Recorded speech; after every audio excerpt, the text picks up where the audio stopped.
Here's something I find kind of interesting. So right around the age of 40, give or take, we find opportunities and seek out opportunities to kind of redefine who we are and how we present ourselves to the world. It helps us feel, I guess, more accomplished and more self-confident. But look, it's not about impressing women or anybody else.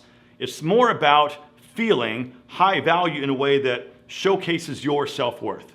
And for the record, it's totally okay to project yourself as high status, because if you have made it this far and you've had some success, you most likely also have self-awareness. You probably live a relatively healthy lifestyle. You have good personal style, emotional intelligence, some financial stability, and also some goals that you're still working towards. And today I want to chat about a few different things you can do and a few different things that you can wear that allow you to be perceived as higher status or higher value.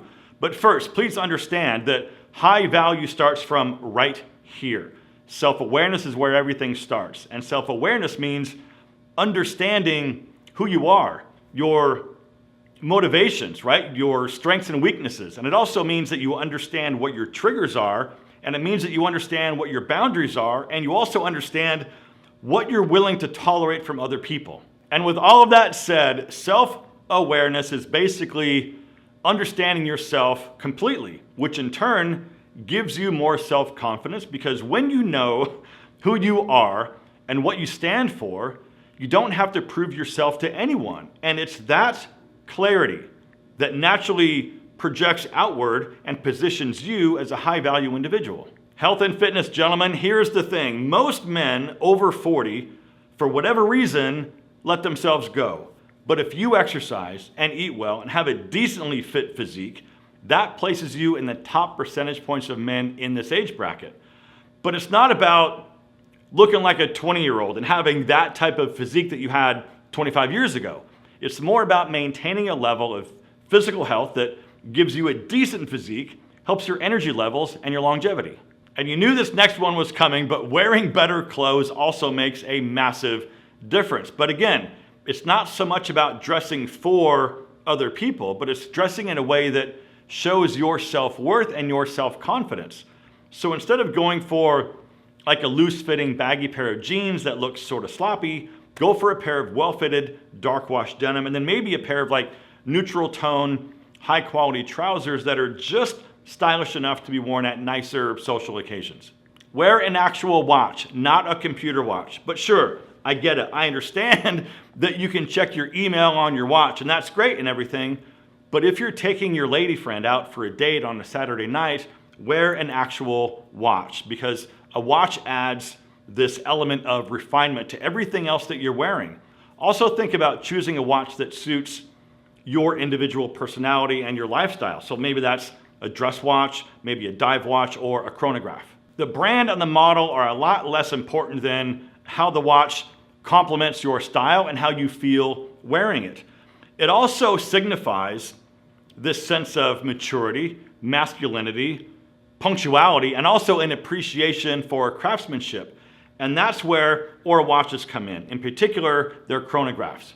The Chronograph 001 collection pays homage to the heritage of chronograph watches, which originated in the early 19th century as a specialized tool for precise timekeeping in various fields like aviation, racing, and sports.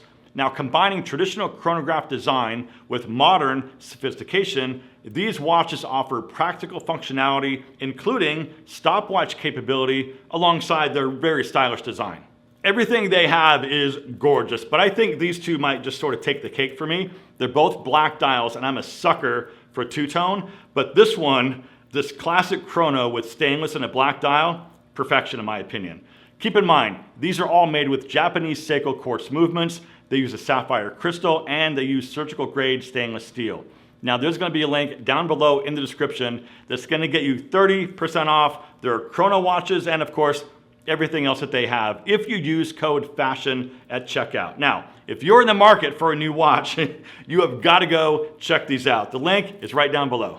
Moving on to quality shirts. Well-fitted, dark neutral tone shirts look best on most guys, but of course, white is always going to be a nice staple. But if you're carrying a few extra pounds around the middle, I would advise against white and maybe go for darker solid colors. Good quality cashmere wool sweaters also add sophistication and class to everything you're wearing. Same thing goes with polo shirts if you want like a more refined casual look. Everything should fit comfortably and not be too tight or too loose. And depending on what your personal style is, you have a lot of options when it comes to footwear. Leather loafers can be worn in both business casual and more relaxed settings. Oxfords and derby dress shoes are more formal for those occasions, and they complement suits perfectly. But maybe you're a boot guy, or maybe you're a sneaker guy. Chelsea boots are versatile and stylish. You can pair those up with, say, dark wash denim and a blazer, and you can also wear them with trousers for a more sophisticated look. Now with sneakers, I would go for something in a minimal design aesthetic with, of course, good quality leather. White sneakers go with practically anything, but I would reserve those for the casual situations. Now you can pair up the same dark denim jeans with a nice pair of leather sneakers in brown, blue, and even black.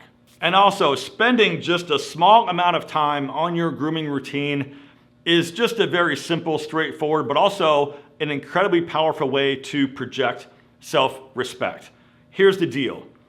Nobody cares if you have hair or don't have hair or have a beard or don't have a beard. Nobody cares.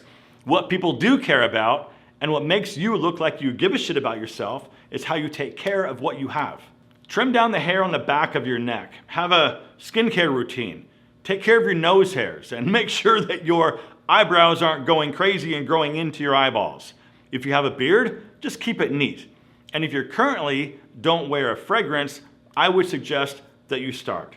Personally, I would look for one signature scent that can work in a lot of different situations. And I know there's a lot of different opinions about this, but here's a few that I would recommend.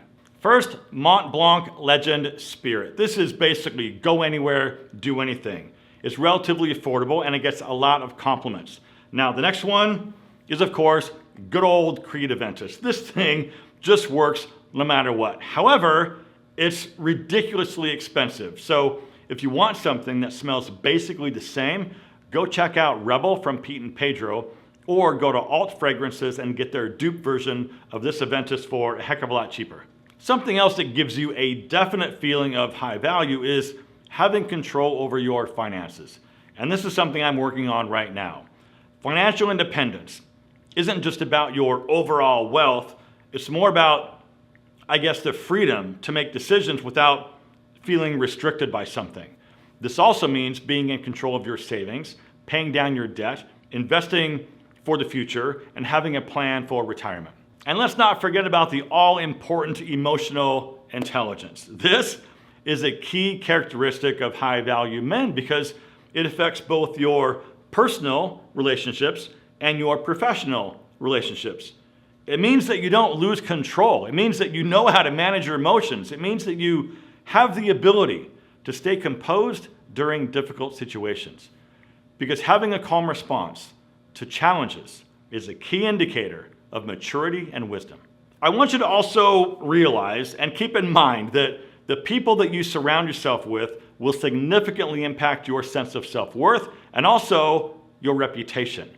Your social circle should consist of people who inspire you, share your values, and bring positivity to your life, not useless BS drama. It's more about quality, not quantity.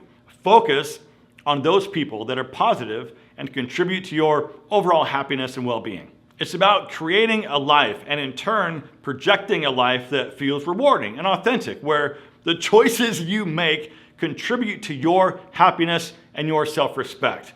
And listen, if you made it this far, please hit that like button to let me know. And also, please consider subscribing if you're not already. And as always, my friends, thank you so much for watching. Live well, and I will see you in the next one.